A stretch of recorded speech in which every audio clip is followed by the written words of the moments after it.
자는 일하여 주시옵소서. 역사하여 주시옵소서. 모든 말씀 예수님의 이름으로 기도합니다.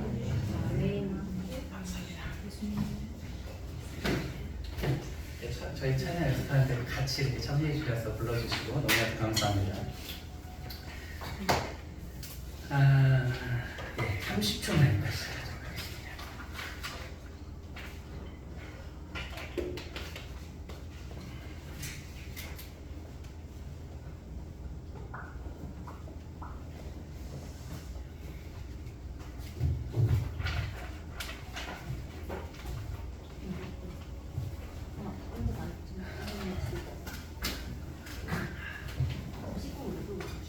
네.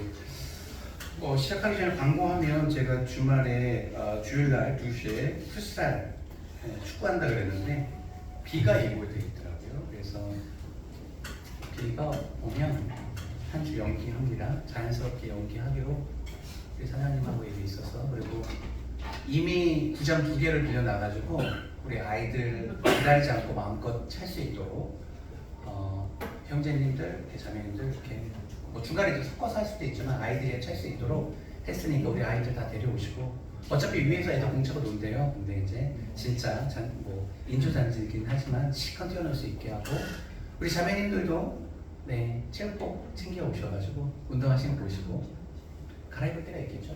아니면 화장실에 화장실에서 갈아입고 운동하도록 하겠습니다. 잘 오셨습니다. 그 앞뒤에 있는 분들과 함께 인사하도록 하겠습니다. 잘 오셨습니다. 잘 오셨습니다.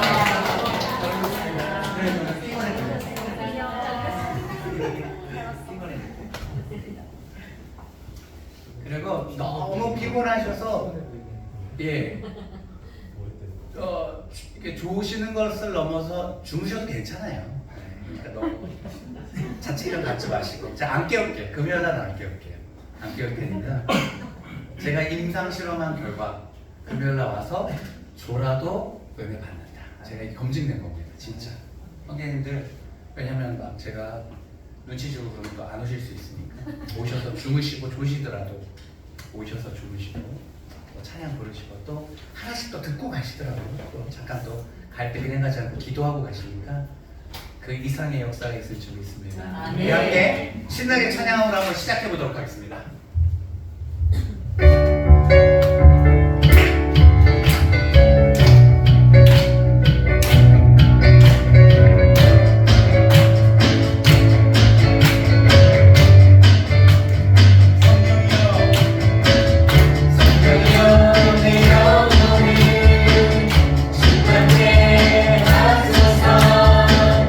내 손에 한 그릇이 넘쳐나게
시간 주님의 깊은 임재 가운데 만남 가운데 거하기를 원합니다. 주의 거룩한 영을 환영하고 초대하오니 우리가 예배하는 이 공간에 임하시옵소서. 주님을 사모하며 기대하며 기도하오니 주님이여 주의 성령의 이곳에 임하셔서 크고 놀라운 일을 행하여 주시옵소서.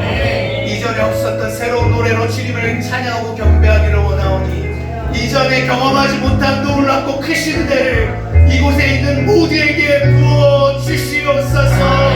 주여 한번 외치고 기도합니다. 주여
땅에 충만하신 하나님,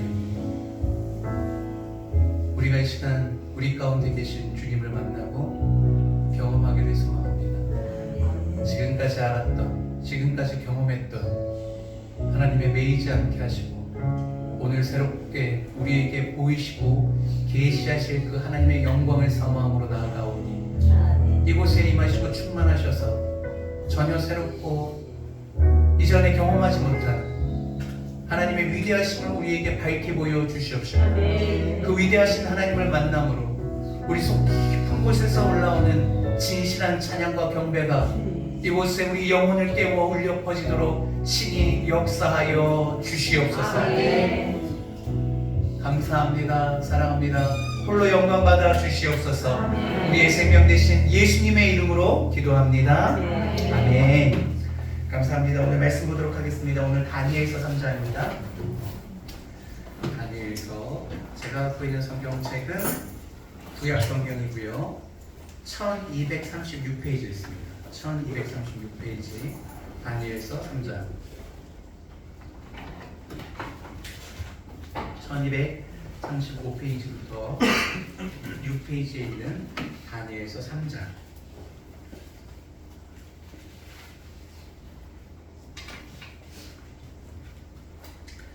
3장 전체를 볼 텐데요.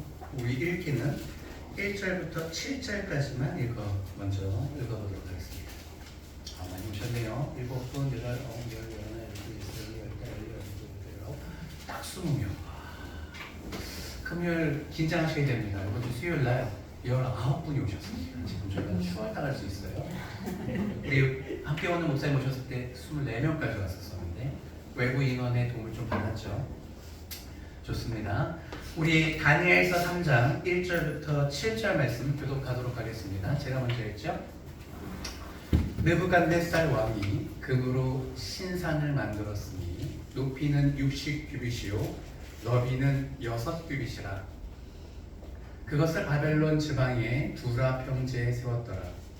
느부갓네살 왕이 사람을 보내어 총독과 수령과 행정관과 모사와 재무관과 재판관과 범죄자와 각 지방 모든 관원을 느부갓네살 왕이 세우신 신상의 약속식에 참석하게 하매 이에 총독과 수령과 행정관과 모사와 재무관과 재판관과 법률사와 각 지방 모든 관원이 느부갓네살 왕이 세운 신상의 낙성식에 참여하여 느부갓네살 왕이 세운 신상 앞에 서니라. 선파는 자가 그의 주저리 이르되 백성들과 나라들과 각 언어로 말하는 자들아 왕이 너의 무리에게 명하시나니 너희는 나팔과 피리와 수금과 삼현금과 양금과 생황과 및 모든 악기 소리를 들을 때에 엎드리어 느부갓네살 왕이 세운 금 신상에게 절하라.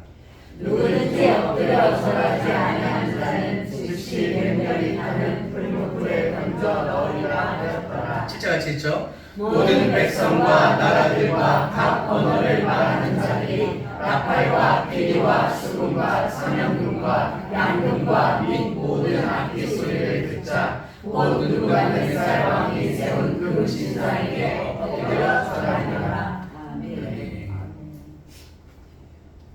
오늘은 다니엘 3장 전체를 통해서 우상에게 절하지 않는 한 사람, 우상에게 절하지 않는 한 사람이라는 제목으로 은혜를 나누려고 합니다. 우리 같은 시간 같은 공간에서 한 하나님을 예배하는 저와 여러분들에게 하나님의 크신 은혜와 하나님의 크신 사랑과 하나님의 크신 축복, 은혜와 축복이 함께하기를 주님의 이름으로 축원합니다. 아멘. 주님의 이름으로 축원합니다. 아멘. 주님의 이름으로 축원합니다. 아멘. 막 들고 뛰었더니 땀이 나는데 또 앉아 계신 분은 추울 수 있으니까 리모컨 갖고 계신 아래 있네요. 우리 정직사님께서 적당한 때 한번 꺼주시죠. 네, 조금만 켰다가 네. 신앙생활은 오르막길을 오르는 것이라 했습니다. 가만히 있으면 제자리에 머무는 것이 아니라 뒤로 물러나게 되어 있습니다. 왜냐하면 오르막길이니까요. 그래서 우리가 다른 사람을 봤을 때 평범하고 평안해 보이는 신앙생활을 하는 것 같아도 우리가 그렇게 봐서 그렇지 그 사람 내면에는 치열한 전투가 있고 투쟁이 있고 그리고 그 싸움에서 승리했기 때문에 평안해 보이는 겁니다. 아멘. 물고기로 비유하자면 연어라고 말할 수 있죠. 연어라는 물고기 특징을 아십니까? 강에서 태어나요. 강 상류에서 태어나서 이렇게 바다로 흘러가서 우리나라 그 양양에 있는 남대천에서 태어난 물고기, 연어 물고기는 2만 킬로의 저 캐나다, 러시아를 지나서 저 캐나다까지 갔다가 다시 돌아와서 10월, 11월 이쯤이네요. 다시 남대천으로 와서 상류로 올라가는데 오르막길이잖아요. 이렇게 점프해서 가서 자신이 태어난 곳에 어떻게 알고 다시 찾아오는지요. 그곳에서 산란을 하는 회유형, 다시 돌아오는 회유성 어종이라고 하더군요. 그런데 강을 거슬러 올라와서 뛰어가는 모습을 보면 정말 경이롭다. 그 장관은 정말 장관이 아닐 수 없습니다. 마치 그 강물의 물살이 세상에 시리려면 우리는 그 물살의 흐름에 자신을 맡기는 것이 아니라 연어처럼 하나님의 말씀을 의지하여서 시류와 유행을 저항하고 거슬러서 도약하면서 역동적으로 올라가는 그런 연어의 모습이 우리 성도의 모습인 줄 믿습니다. 아멘. 하나님께로 돌아가는 것이죠. 자신이 태어나는 곳, 자신의 근본인 여호와께로 돌아가는 성도의 몸부림이야말로 연어랑 비교할 수 없을 만큼 경이롭고 아름다운 모습인 줄 압니다. 누가복음 9장 62절을 보면 예수께서 말씀하셨죠. 손에 쟁기를 잡고 뒤로 돌아보는 자는 하나님 나라에 합당하지 않다. 우리가 주님을 믿기로 했으면, 주님의 나라를 가꾸고 만들기로 했으면, 섬기기로 했으면 이제는 뒤로 돌아보는 것이 합당치 않다. 여기 있는 우리 모두, 저를 포함해서 여러분, 이제는 앞으로 전진하는 것만 남았습니다. 아멘. 좋습니다. 마태복음 11장 2절 12절에 보면 세례 요한 때부터 지금까지 천국은 침노를 당하노니 침노하는 자는 빼앗느니라. 아멘. 천국은요 하나님께서 선택했기 때문에 가만히 있으면 가는 곳이 천국이라고 하나님은 말씀한 적이 없으십니다. 뭐라고 말씀하셨냐면 예수님께서 이렇게 말씀하셨어요. 천국은 침노, 공격을 당한다. 그리고 그 천국은 마치 성 같아서 공격하는 자에 의해서 빼앗긴다는 겁니다. 우리가 천국을 얻기 위해서 그 성을 공격하지 않으면 얻을 수 없는 것이 바로 천국이다. 아멘. 우리가 가만히 있어야 되지 말아야 되는 이유가 여기 있습니다. 최선을 다해서 결단하고 도전하고 주님께 달라고 구하고 요청하고 몸부림치고 이 시대를 거슬려서 올라갈 때 그곳에 아멘. 놀라운 하나님의 역사가 있는 줄 믿습니다. 아멘. 사도 바울은 이것을 설명하기 위해서 우리 성도들은 마치 운동선수와 같아서 한 목표를 향해서 최선을 향해서 달려가는 것과 같다라고 표현했습니다. 또 병사를 통해서 비유하는데요. 그때 당시에는 용병이었습니다. 돈을 주고 사는 용병들이었어요. 그 병사는 부른 자를 위해서 기쁘게 하는 것이 병사다.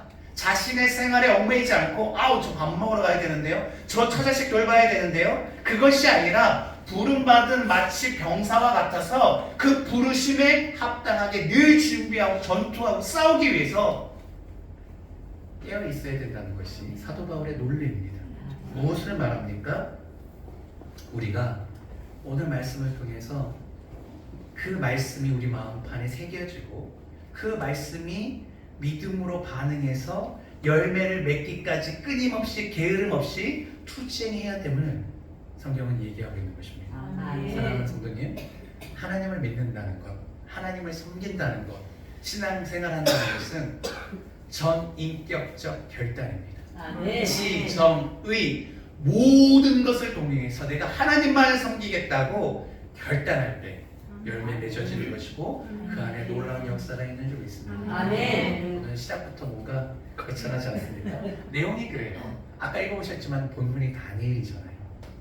바벨론이란 제국이 이 페르시아, 지금 이란, 이라크, 쿠웨이트 그쪽에 어느 쯤에서 생겼어요. 근데 그 땅에 원래는 아수르라는 땅이 있었어요. 제국이 있었어요. 근데 이거 먹어버렸어요. 이 인생사는 알 수 없죠. 아무리 큰 제국이라도 흥망성쇠가 있습니다. 그래서 그걸 먹었어요. 그리고 남은 것은 애국밖에 없었어요. 근데 이 이스라엘이라는 나라는 새로운 시대의 흐름을 잃지 못했고 애국에 붙어서 한번 붙어보려고 했어요. 그러니까 이 바벨론이라는 제국이 얼마나 가스롭게 여겼대요. 그래서 어느 날 BC 606년에 쳐들어옵니다. 그리고 그들의 귀족들을 왕을 여호와킨 왕으로 바꾸고 귀족들을 데리고 이렇게 포로로 1차로 끌고 가요.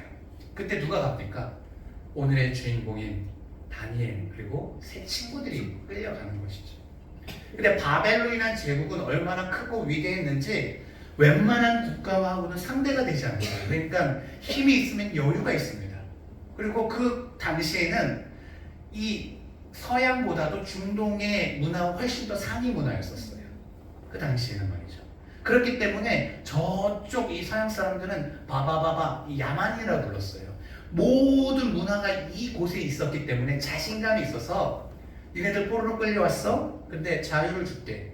우리 문화 많이 배워가지고 니네들이 귀족 출신이라고 하니까 기본적으로 똑똑할 테니까 리더십도 있을 거고 우리 문화를 마음껏 배워가지고 잘하는 친구들에게는 관직도 주고 심지어는 왕실에서 일할 수 있는 특혜도 줄 테니까 잘 해보라고 해서 인재 등용 정책을 씁니다.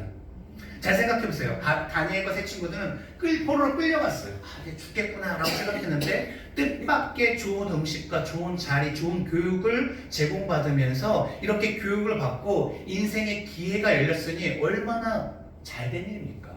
작은 조그만한 나라에 가나안 땅에 있었을 때는 그 세계가 전부인 줄 알았는데 큰 제국으로 와보니 그때 역사를 상황을 보면 공중 정원이 있을 정도였어요. 공중에 이렇게 완전히 뜬 건 아니지만 높은 곳에 정원을 만들어 놓고 물이 흐르는 놀라운 시스템이 그 당시에 있었단 말입니다. 바사 제국에, 바벨론 제국에. 세상의 모든 지식이 그곳으로 모였습니다. 그래서 죽을 줄 알았던 이 남유다의 귀족 출신들이 새로운 세계를 경험하게 되는 것이죠. 그런데 그곳에 문제가 생기죠. 그죠?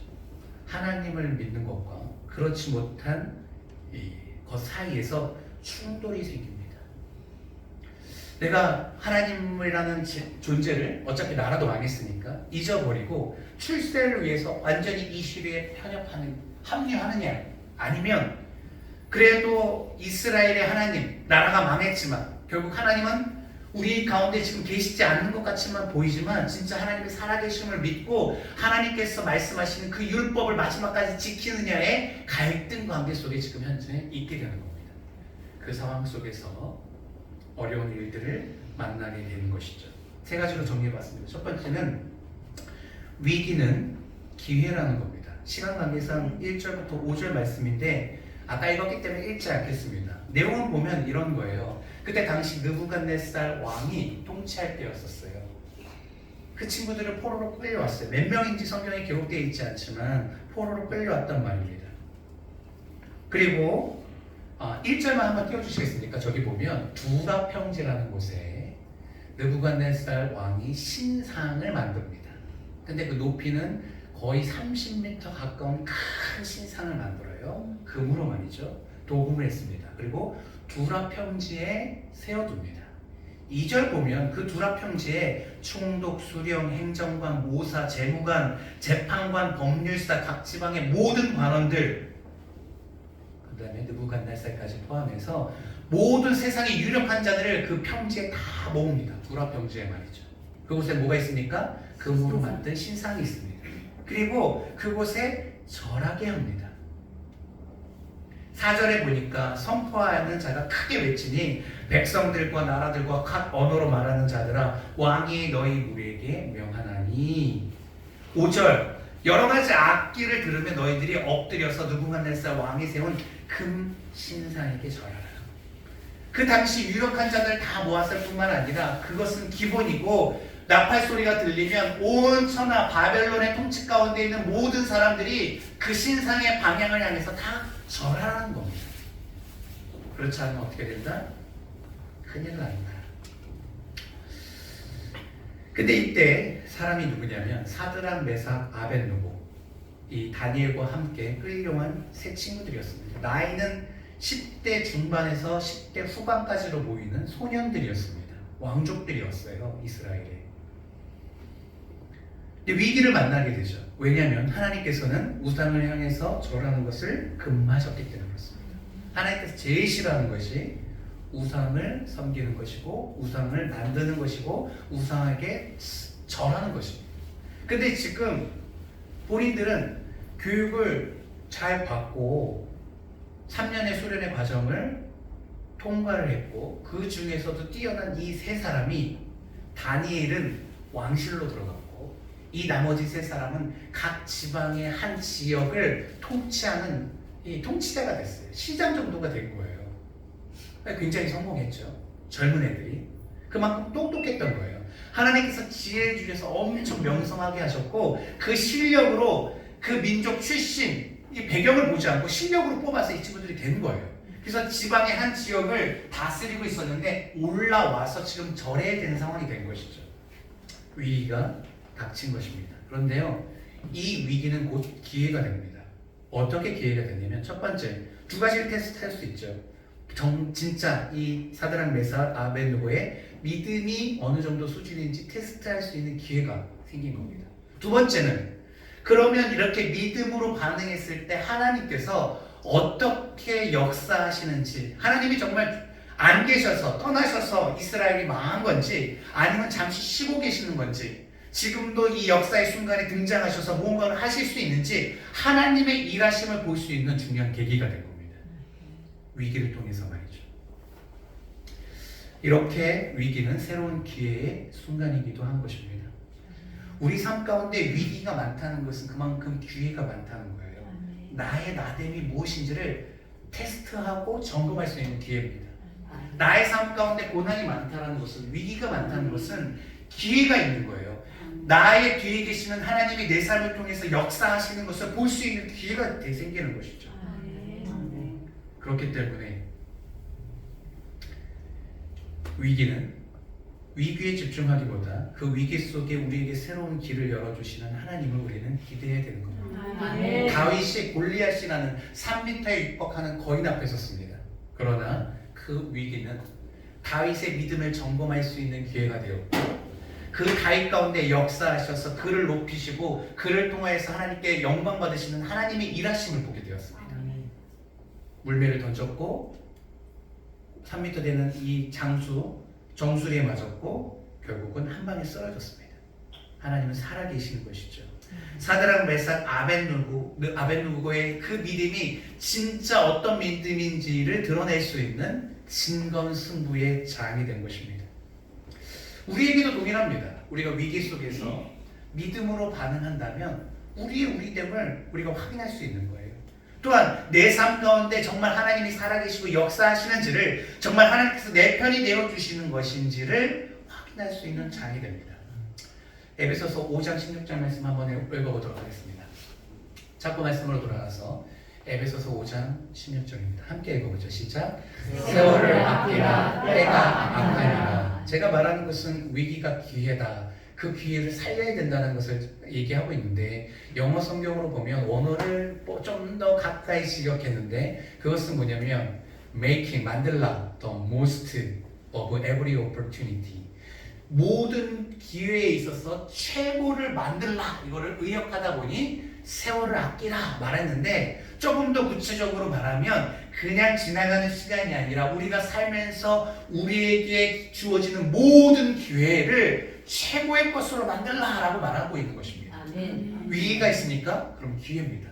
그 기회를 내 삶에 최고의 것으로 만들어야 되는 것이 우리의 의무예요. 왜냐하면 시대가 악하기 때문에 계속해서 우리에게 기회가 올 때마다 그것이 우리에게는 고난이고 어려움이 되기 때문인 것입니다. 도전이기 때문에 그래요. 그렇습니다. 우리는 위기 앞에서 당황하지 말고 이때 좋은 기회가 왔다. 내 삶 가운데, 우리 가정 가운데, 내가 직장에서, 내 개인적으로 우리나라가 정말 하나님 앞에 어떻게 반응한지 우리가 정신 차려서 기도하고 그 하나님의 역사를 기도함으로 도약의 발판으로 삼는 지혜로운 우리가 되기를 소망합니다. 아멘. 모든 상황을 기회로 바라봅시다. 믿음으로 최고의 결과를 만들어 봅시다. 두 번째, 믿음은 선택입니다. 우리 6절과 7절 한번 본문으로 돌아와서 읽어보도록 하겠습니다. 6절과 7절입니다. 함께 읽죠. 시작. 누구든지 엎드려 절하지 아니하는 자는 즉시 맹렬히 타는 풀 위에 던져 넣으리라 하였더라. 7절. 모든 백성과 나라들과 각 언어를 말하는 자들이 나팔과 피리와 수금과 사냥꾼과 향금과 및 모든 악기 소리를 듣자 느부갓네살 왕이 세운 금신상에게 엎드려 절하니라.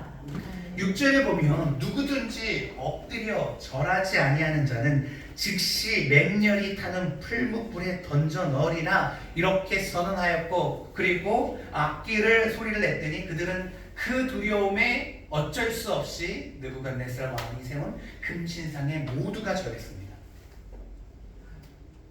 사단은 우리가 하나님을 바라보고 하나님을 집중하고 하나님을 섬기는 그 마음을 꺾고자 공포스럽게 선언합니다. 뭐라고 선언하냐면 누구든지 그 누구도 예외 없이 6절 말씀이죠.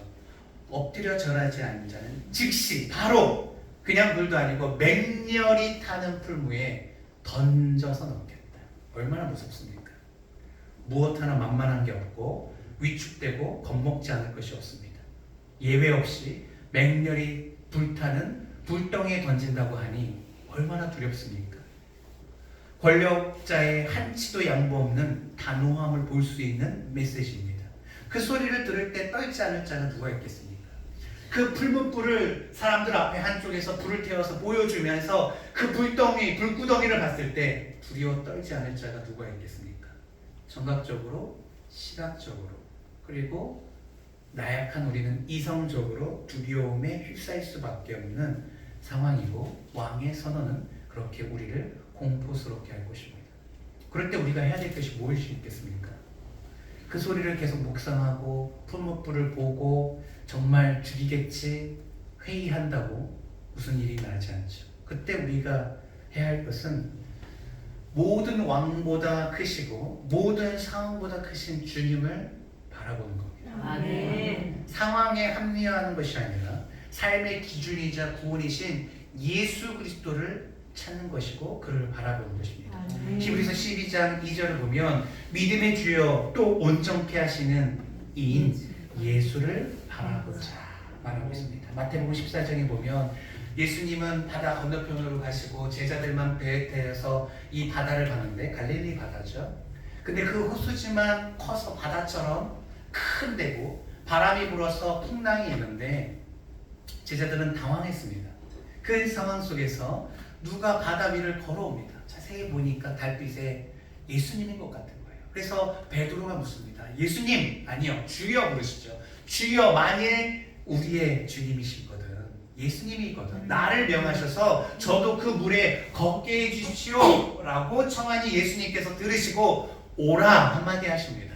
그 말씀에 의지하여서 예수님을 바라보고 배에서 내려서 베드로도 예수님처럼 물 위를 걷게 됩니다. 놀라운 역사죠. 그런데 바람이 불어서 파도가 치니 그 바람을 봤을 때, 파도를 봤을 때 두려워 의심함으로 물에 빠져지게 되었습니다. 그 모습을 보고 예수님께서 베드로를 잡아주시죠. 그러면서 하시는 말씀이 믿음 없는 자여 왜 의심하느냐 말씀하십니다. 예수님을 바라봤을 때는 걸어왔지만 예수가 아닌 환경, 바람과 파도를 봤을 때는 의심이 들어오고 두려워서 빠질 수밖에 없는 것이고 그 모습을 보면서 예수님은 왜 믿음이 작냐? 왜 의심하냐 합니다. 우리의 믿음이 사라지지 않고 그 믿음을 소유하고 그 믿음으로 바라보려면 계속해서 주님만을 바라보고 가야 되는 거예요. 아멘. 사랑하는 성도님, 위기 속에 있습니까? 주님을 바라보십시오. 아멘. 주님께서 우리에게 무엇을 요구하시는지 그의 음성에 귀를 기울이십시오. 그러면 놀라운 역사가 일어납니다. 아까 두 번째 포인트는 뭐라고 했습니까? 믿음은 선택이라는 겁니다. 사드락, 메삭, 아벳느고는 뭘 선택했냐면 절하지 않기로 선택했습니다. 근데 어떻게 그랬을까요? 예수님을 바라봤기 때문에 그렇죠. 예수님을 의지했기 때문에 그렇죠. 이 두려움을 뛰어넘어서 사단이 선포하는 풀무불에 던지겠다는 이 선언을 뛰어넘어서 주님을 향한 믿음을 선택했습니다. 그럴 수 있었던 것은 그들은 이미 작은 문제 때부터 계속해서 예수님을 선택해 왔기 때문에 그렇습니다.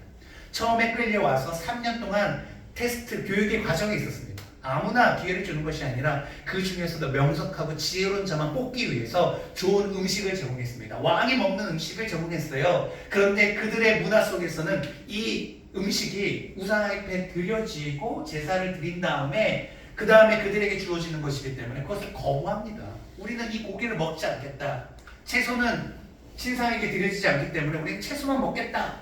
하나님께서 은혜를 베푸셔서 환관장이, 그 다스리는 교육장이 그러면 한번 테스트를 해보자라고 해서 채식만 했는데 나머지 친구들보다 얼굴이 윤택기가 훨씬 더 좋은 거예요. 그리고 훨씬 더 큰 지혜를 하나님께서 주셨습니다. 7배의 지혜를 주셨어요. 그래서 통과를 하고 결국은 선택이 되기 때문에 하나님께서는 작은 믿음을 주셨고 그 작은 믿음을 통해서 그들의 신앙이 크게 하셨습니다. 여러분, 작은 결단을 우리가 무시하면 안 되는 겁니다. 믿음은 선택이라 했습니다. 근데 뭐부터 선택하냐? 갑자기 어느 날 제가 주님을 위해서 죽겠습니다 라고 죽어지지 않는다는 거예요. 작은 믿음부터 선택하는 거예요. 예배와 그렇지 않은 것이 있을 때 뭘 선택합니까? 예배를 선택합니다. 헌신과 봉사와 그렇지 않은 거 있을 때 헌신과 봉사를 선택하는 거예요. 어떤 이해 충돌이 내게 왔을 때 신앙생활 하는 것과 금전적 손해가 있을 때 신앙생활의 가치를 두고 선택을 하는 거예요. 이런 선택이 한 걸음 한 걸음 한 걸음 와서 나중에 사드락, 메삭, 아벳느고, 다니엘의 세 친구는 죽음 앞에서 예수 그리스도를 선택할 수 있는 믿음이 있었던 겁니다. 아멘. 오늘 말씀을 듣고 작은 것이라도 결단하시길 바랍니다. 아멘. 큐티를 할 때마다 좋은 깨달음이 있었다라고 끝나는 것이 아니라 하나를 하는 거예요. 제가 지난 주일날 큐티했던 그걸 가지고 부모님 앞에 전화했다니까요. 아무것도 안 입었지만 그렇게 제가 전화를 하고 살지 않는단 말입니다. 근데 전화해야 되겠다. 심지어는 어머니한테 하면 아버지한테 하지 않고 아버지한테 하면 어머니한테 하지 않는데 한날에 아버지와 어머니가 동시에 했다는 거 아닙니까? 아멘. 제가 생각해도 기특하다는 거예요. 작은 결단을 하고 그것을 통해서 우리가 전진해 나가야 된다는 겁니다. 사랑하는 성도님, 어느 날 큰 결단과 큰 승리를 하기는 쉽지 않습니다. 작은 결단을 한 본인을 칭찬하십시오. 그리고 승리한 것을 기억하시고 기록하십시오. 결단을 통해서 내 삶이 변하고 그것을 통해서 누가 나를 통해서 은혜를 받았고 힘을 얻었다면 그것을 기억하십시오. 그리고 그 다음에는 더 큰 것을 도전하십시오. 영적인 승리의 경험을 자꾸 소유해야 됩니다. 사람과 사람 관계에 있어서 예수 그리스도를 전하고 그가 어떻게 예수에게 물들어가는지를 자꾸 경험적으로 많이 알고 있어야 돼요. 데이터화하십시오. 그리고 그와 같은 비슷한 사람에게 어떻게 접근할지를 이게 전투적으로 체득하는 겁니다. 결국 싸움은 많이 한 사람이 능하게 되어 있습니다. 전도를 많이 하시고 사람을 많이 변화시키시고 하나님의 역사를 많이 체험하십시오. 작은 것에 결단하십시오. 믿음은 선택입니다. 세 번째, 주님만으로 만족할 때 역사가 일어납니다. 결국은 나팔 소리가 울렸고 모든 이들이 엎드려 금신상에게 절했으나 절하지 않는 사람이 있었습니다. 지방 관리지만 이날을 위해서 아까 1절에 뭐였죠? 무슨 병이었죠? 두루평이야. 두다평이야. 두라평지. 1절이 왜 안 보여요? 네, 두라평지. 그곳에 모였고 그곳에서 하나님을 예배했습니다. 아니죠. 금신산을 절했습니다. 그런데 절하지 않는 이 세 사람을 인해서 고백이 들어가는 거예요. 왕이시여, 아니 왕의 명령이 있음에도 불구하고 고개 까딱하지 않는 사람이 있다. 화가 나서 데려오라고 했어요. 그 앞에 세웠어요. 야, 이제 어린 것들이 너 절하지 않으면 지금 풀무불에 던진다고 했는데 정신 못 차려 그랬더니 더 이상 드릴 말씀이 없습니다 라고 이 어린 소녀들이 당당하게 얘기합니다. 그리고 뭐라고 말할게요? 17절과 18절에 봅니다. 17절과 18절입니다. 시작. 왕이여, 우리가 섬기는 하나님이 계시다면 우리를 맹렬히 타는 붉은 불 가운데서 능히 건져내시겠고 왕의 손에서도 건져내시리라. 18절. 그렇게 하지 아니하실지라도 왕이여, 우리가 왕의 신들을 섬기지도 아니하고 왕이 세우신 금신상에게 절하는 줄 아니할 줄 아옵소서. 왕은 화가 엄청 났어요. 분이 났어요. 분하였어요. 끌어오라고 했어요. 직접 신문을 하고 사실 여부를 얘기를 듣습니다. 진짜 의도적으로 하지 않은 거예요. 마지막 기회를 줬습니다. 그러나 거부합니다. 내가 섬기는 하나님이 살아계시다면 우리가 비록 왕에 의해서 그곳에 던져질지라도 하나님께서는 왕의 손에서 우리를 구원하실 것이다. 내가 믿는 하나님은 왕보다 더 크다고 얘기하는 거예요. 마지막 뚜껑이 열리게 하는 거죠. 그리고 만약 내가 섬기는 하나님이 살아계시지만 그가 판단하셔서 그렇게 아니하실지라도 나는 그럼에도 왕을 섬기지 않을 거고 왕이 세운 신들을 왕의 신들을 섬기지 않고 왕이 세운 그 신상에게 절하지 않겠다. 하나님께서는 사람에게 최선을 다하라고 했어요. 왕이 아니라 왕이 세운 신과 왕의 신상에게 절하지 않고 섬기지 않겠다라고 얘기합니다. 그래서 왕이 진짜 뚜껑이 열려서 그 불을 평상시보다 더 뜨겁게 한 다음에 그 세 사람을 던지려고 하는데 그 불이 얼마나 뜨거운지 그 사람을 잡고 던지려고 하던 사람이 불타버렸어요. 결국은 다른 사람에 의해서 이 사람이 던져줍니다. 얼마나 뜨거운 불입니까? 근데 어떻게 됩니까? 그들이 결단한 건 이거예요. 내가 하나님만 믿겠다는 것이고 하나님만 섬기겠다는 것이고 하나님만으로 만족하겠다는 거예요. 내 생명을 다 바쳐도 내가 이 자리에 있는 것 자체도 하나님의 은혜 가운데 있었고 내 생명을 포기한다 할지라도 하나님을 저버리지 않겠다는 거예요. 내 삶의 최고의 가치는 뭐라는 겁니다. 하나님 자체라는 거예요. 그런데 하나님께서 가만히 계시겠습니까? 참지 않고 역사하십니다. 우리 23절부터 25절 읽어보도록 하겠습니다. 어떻게 되는지 23절부터 25절 읽죠. 시작. 이 세 사람 사드락과 메삭과 아벳느고는 결박된 채 맹렬히 타는 풀무불 가운데 떨어졌더라. 24절. 그때 느부갓네살 왕이 불라 급히 일어나서 무사들에게 물어 이르되 우리가 결박하여 불 가운데 던진 자는 세 사람이 아니느냐 하니 그들이 왕에게 대답하여 이르되 왕이여 올소이다 하더라. 25절 왕이 또 말하여 이르되 내가 보니 결박되지 아니한 네 사람이 불 가운데로 가는데 상하지도 아니하고 그 넷째의 모양은 신들의 아들과 같더라 하고. 멀리서 지켜봅니다. 어떻게 되는지. 그들을 던지려고 했던 사람은 불에 타서 죽었고 다른 사람들에 의해서 더 멀리서 던졌는데 이상하게 멀리서 보는데 세 사람이 아닌 것 같은 거예요. 분명히 세 사람을 던졌는데 세 사람과 신문을 했고 세 사람을 던졌는데 그 사람들한테 물어봅니다. 얘들아 너네 혹시 네 사람 던졌니? 다 더 뭐 실수한 거 아니에요? 아닙니다. 세 사람 던졌습니다. 그런데 그들이 결박되어서 던져졌는데 한 사람이 더 있는 거예요. 네 사람입니다. 아무리 봐도. 심지어는 상하지 않는 거예요. 그 큰 불에 살이 녹아 들어갈 텐데 살은커녕 머리의 모양 형체도 그대로 있는 거예요.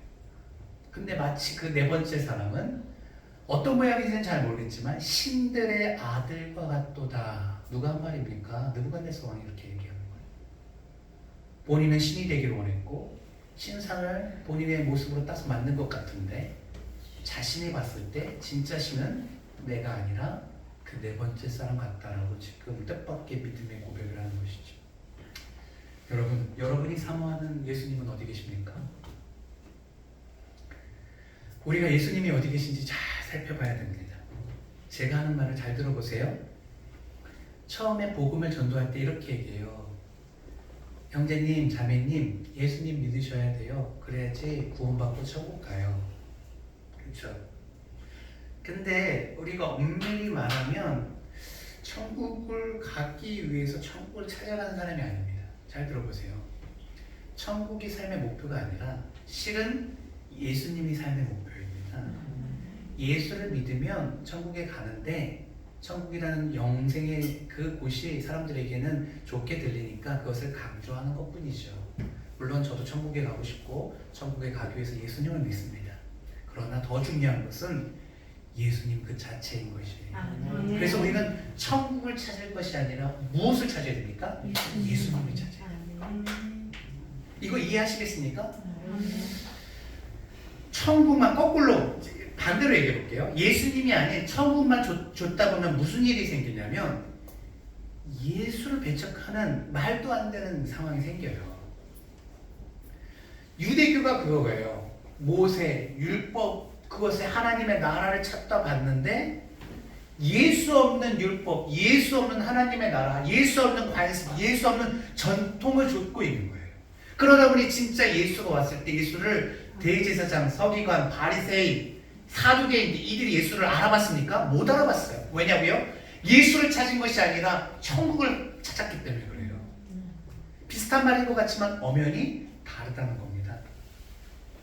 반대로 예수를 따르다 보면 설령 그것이 천국이 아닌 것 같아도 결국은 그것이 천국이 되는 것입니다. 천국만 따라가다 보면 거짓의 영에 미혹받을 수가 있어요.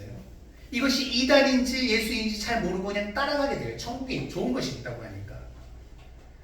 생명 없는 종교에 현혹되기도 합니다. 교회를 다니는데 전통만 있고 율법만 있고 막상 예수는 없는 정말 힘든 종교적 생활만 하는 거예요. 예수는 생명이고 예수는 기쁨이고 예수는 환희이고 소망인데 그 모든 것은 없고 껍데기만 남아있는 종교의 내 인생을 그냥 죽어져라 희생하는 것뿐입니다. 천국을 줬기 때문에 그렇습니다. 우리가 목표가 명확해야 됩니다. 예수를 찾으십시오. 예수가 어디 있는지 봐야 돼요. 이 교회에 예수와 예수의 영이 역사하실지를 봐야 돼요. 근데 예수님이라면 그곳이 불구덩이라도 우리가 들어갈 수 있어야 돼요. 오늘 하고자 하는 말씀의 핵심입니다. 이 다니엘의 친구는요, 불구덩이가 있을지라도 내가 주를 배신하지 않으면 주님께서 그곳에서 나와 함께 하시고 우리를 구원해 주겠다는 믿음을 가졌고 내가 예수 하나만으로 만족하는 삶을 살 때 그가 외면해서 불구덩이에서 나를 건지시지 않을지라도 나는 그를 배신하지 않겠다는 것이 예수를 따르겠다는 삶입니다. 아멘. 사랑하는 성도님, 우리의 타깃은 예수님입니다. 아멘. 그가 가신 곳이라면 어디까지 쫓아갑시다. 아멘. 지옥이라도 쫓아갑시다. 아멘. 주님이 계신 곳이 지옥이라면 그곳은 곧 천국으로 바뀔 것입니다. 아멘. 하지만 아무리 천국 같아도 예수가 없으면 그곳은 지옥이 될 것입니다. 아멘. 사단의 환상에 불과한 것이기 때문에 그렇습니다. 신학을 공부하면서 늘 관심이 있었던 건 이거예요. 도대체 어떤 교회, 어떤 목사님이 어떻게 목회할 때 어느 곳에 어느 공동체에 성령의 기름 부으심으로 영원히 살아가고 생명의 역사가 있는가. 그것을 계속 찾아본 거예요. 그런 교회를 방문한 거예요. 그런 분들에게 찾아가서 얘기를 들어본 거예요. 저희 교단에서도 어떤 교회가 부흥하는지 찾아가는 거예요. 그냥 찾아가면 만나줍니까? 담임 목사님 전화 한 통 해달라고 하고 들어가서 만나보는 거예요. 저희 교단의 가장 큰 교회 평촌 세종한교회도 방문해보고 저 만나교회 찾아가서 김병만 목사님도 찾아보고 한국에 그래도 뜨겁고 잘 된다는 교회를 찾아가서 부딪혀보는 거예요. 도대체 이곳에 뭐가 있길래 성령의 기름 부으심이 있는가? 그리고 내가 목회했을 때 저 시골교회 목사님 한 분도 너무 소중하고 저 여기저기서 특수사역하는 분들도 너무 소중하고 다 귀하고 가치가 있지만 내가 하고 싶은 목회는 어떤 목회냐? 성령의 역사가 하는 목회를 하고 싶다는 거예요. 아멘. 내가 그걸 선택할 수 있다는 거예요.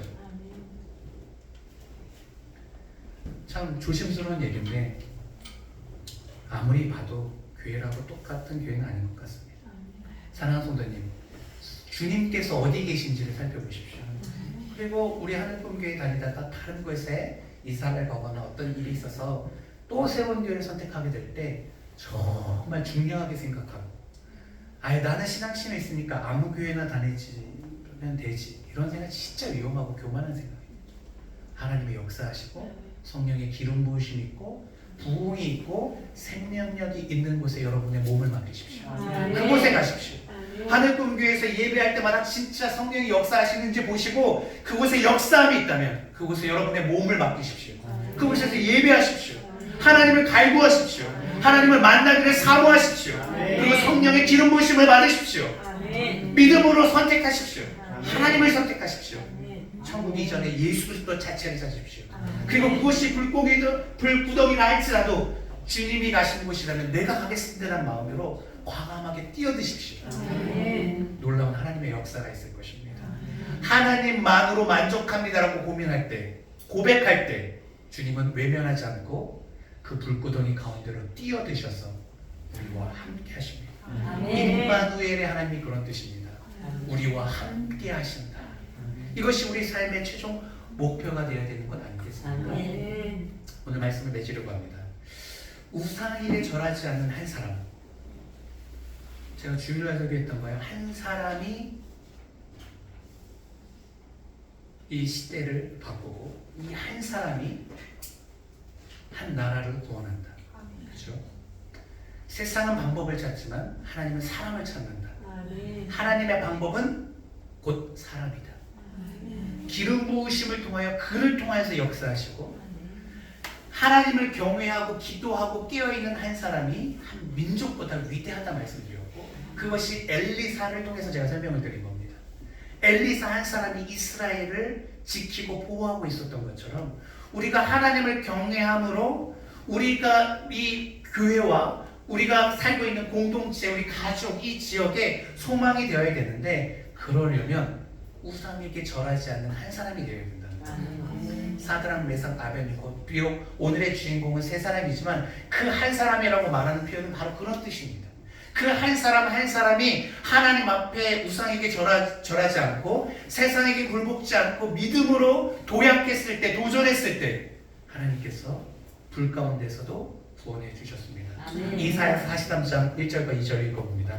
이사야서 43장 1절과 2절입니다. 함께 있습니다. 시작.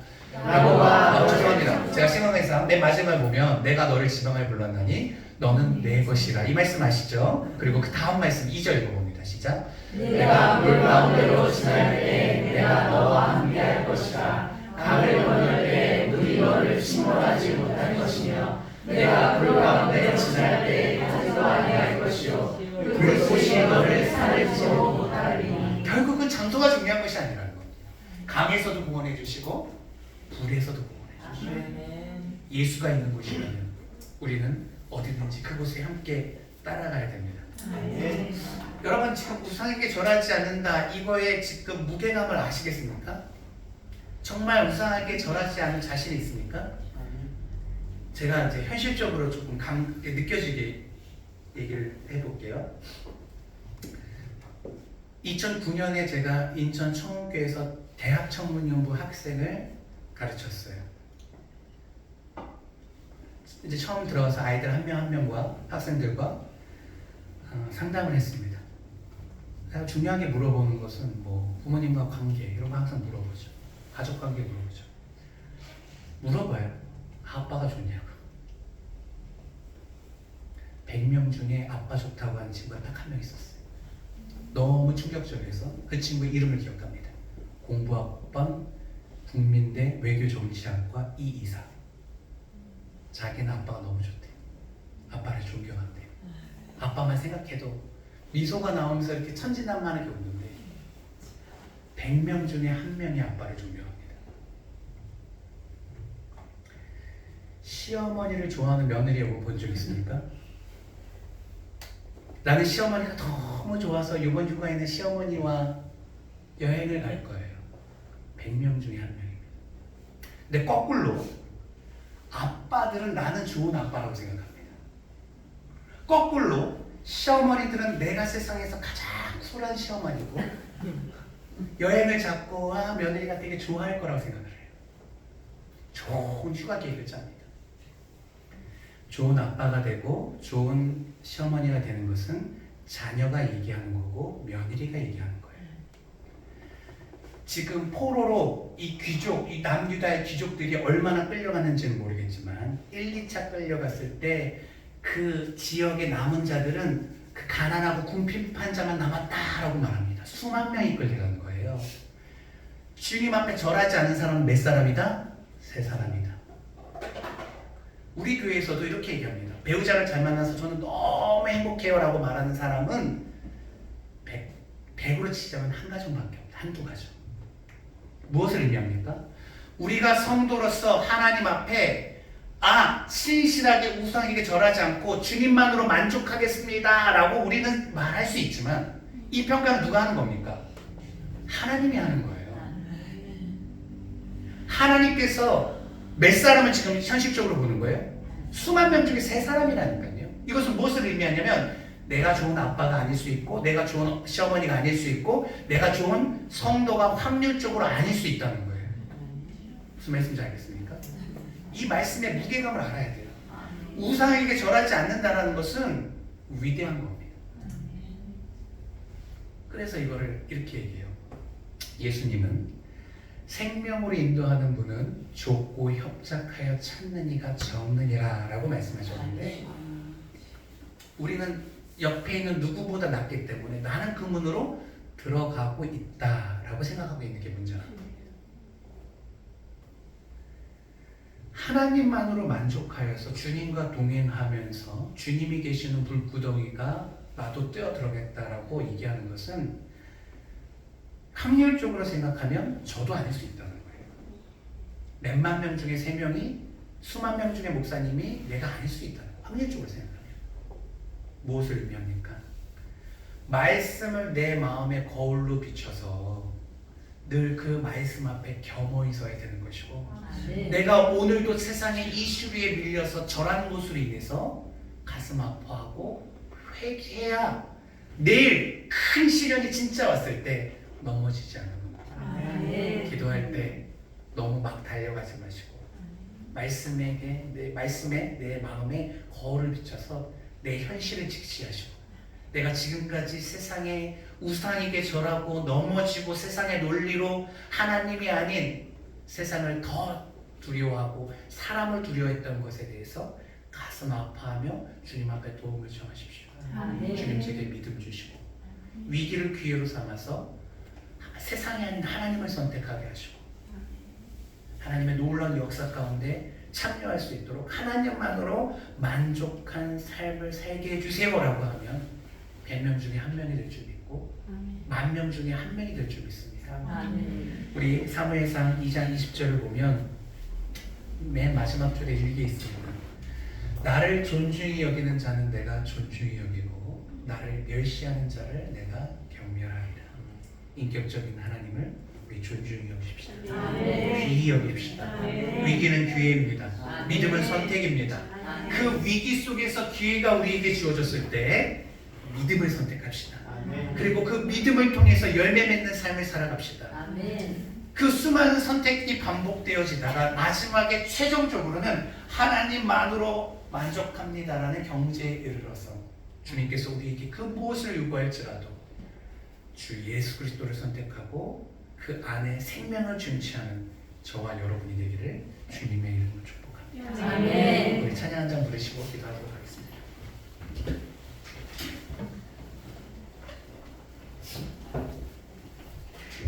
주품의 부담.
어렵게만 생각하지 마시고 이 말씀을 통해서 본 것처럼 기회가 왔구나 라고 생각하십시오.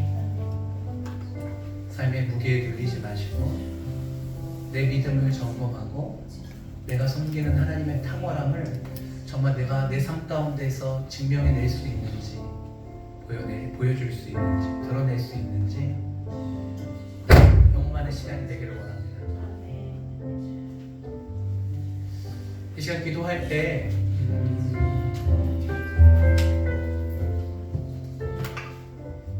하나님 믿음을 선택하게 해주세요. 여러분의 수준을 너무 높게 잡지 말고 작은 것을 결단하십시오. 근데 작은 것 결단하고 넘어서고 주를 신뢰하고 주님의 일하심을 경험하다 보면 우리와 같이 연약한 자도 다니엘의 세 친구처럼 생명까지 내어놓을 수 있는 믿음의 경지에 올라갈 줄 믿습니다. 그것을 기대하며 내 수준에서 할 수 있는 작은 것 결단하죠. 주님, 지금까지 부족하여서 우선하게 절하는지도 모르고 계속 절하고 살아왔습니다. 주님의 뜻은 늘 신실함과 정직과 거룩과 성결함을 요구하셨건만 세상의 논리에 편법으로 거짓으로 음란으로 탐욕으로 살아가면서 나는 한 번도 우상에게 절하지 않은 것처럼 고매한 사람처럼 아둔하고 교만하게 살았습니다. 주님, 내 실상을 보게 하여 주시고 이제는 다시는 이 세상의 두려움에 무너져서 아버지 하나님 우상에게 절하는 과오를 범하지 아니하도록 깨어 기도하고 믿음을 선택하는 주님의 자녀 되게 하여 주시옵소서. 아멘. 우리 함께 기도하며 나아가도록 하겠습니다. 기도하시죠.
어디에 계십니까? 주님이 가시는 길이라면 불구덩이라도 뛰어들기를 원하고 그곳에서 주님을 만나 천국을 이루기를 원하오니 아버지 하나님 천국의 헛된 허상에 아버지 하나님 속지 않게 하여 주시고 예수만을 쫓고 예수만을 따름으로 천국을 내 삶 가운데 이루어가게 하여 주시옵소서. 우리 주님만을 따라가겠노라고 평생에 주님만을 섬기겠노라고 결단하는 시간 다시 한번 갖도록 하겠습니다. 우리 주여 한번 외치기로 합니다. 주여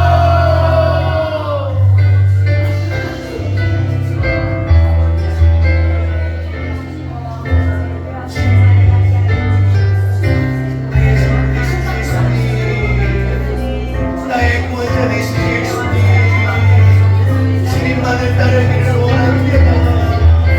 주님만을 섬기기를 원합니다. 주님이 계신 곳에 나도 함께 거하기를 원합니다. 사모함으로 주님을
주셔서 이 자리에 세워주시니 감사합니다.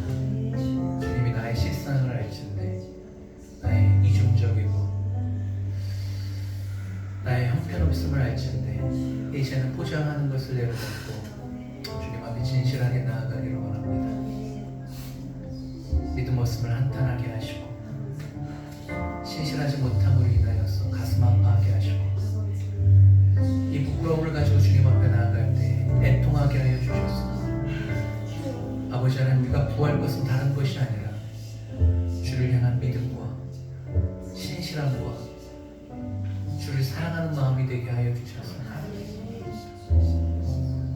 날마다 주님을 구하고 주님을 찾으며 주님과 가까이 있기를 원하고 주님을 모시고 성령의 인도하심을 받을 때 우리 삶 가운데 아름다운 역사가 이루어지게 하여 주시옵소서. 주님이 아닌 것에 더하는 것을 우리의 마음을 뺏길 때 하나님의 나라가 임하지 않습니다. 놀라운 기사와 이적이 일어나지 않습니다. 주님만으로 만족하며 주님이면 충분합니다라는 아름다운 고백을 드릴 때 우리 삶 가운데 열매가 맺혀지게 하여 주시옵소서. 불 속에서도 주님의 사람을 구하시고 사자불 속에서도 당신의 사람을 구하시는 예수님의 그 신실함을 기억하여 주님이 있는 곳이라면 내 인생을 던지지게 망설이지 않게 하여 주시고 오늘 이 밤에 우리 모두가 주님의 사람이 되기를 결단하며 나아갈 때 우리의 인생 가운데 친히 함께 하여 주셔서 모든 환난과 풍파를 주님께서 잠잠케 하여 주시옵시고 아버지, 우리 삶 가운데 신실하신 하나님의 역사를 우리 모두가 경험하게 하여 주시옵소서. 이제 결단합니다. 우상에게 절하지 않겠습니다. 이곳에 모인 20명의 아버지 하나님, 우상에게 절하지 않는 한 사람이 되게 하여 주셔서 하나님을 존중히 여김으로 우리 삶 가운데 우리를 존중히 여기시는 하나님을 체험하게 하여 주셔서 우리 인생을 복되게 하시고 우리 삶의 문제를 직접 나서서 해결하시며 우리의 손으로 하는 것마다 형통케 하시는 하나님을 우리 모두가 경험케 하여 주시옵소서. 심령의 부흥을 허락하여 주시옵소서. 우리 머리에 기름 부어 주셔서 사명자의 삶을 살아가게 하여 주시옵소서.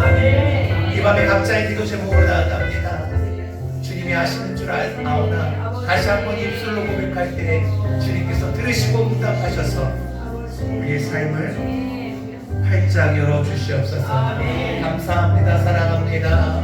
홀로 영광 받아주시옵소서. 우리의 소망 되신 예수님의 이름으로 기도합니다.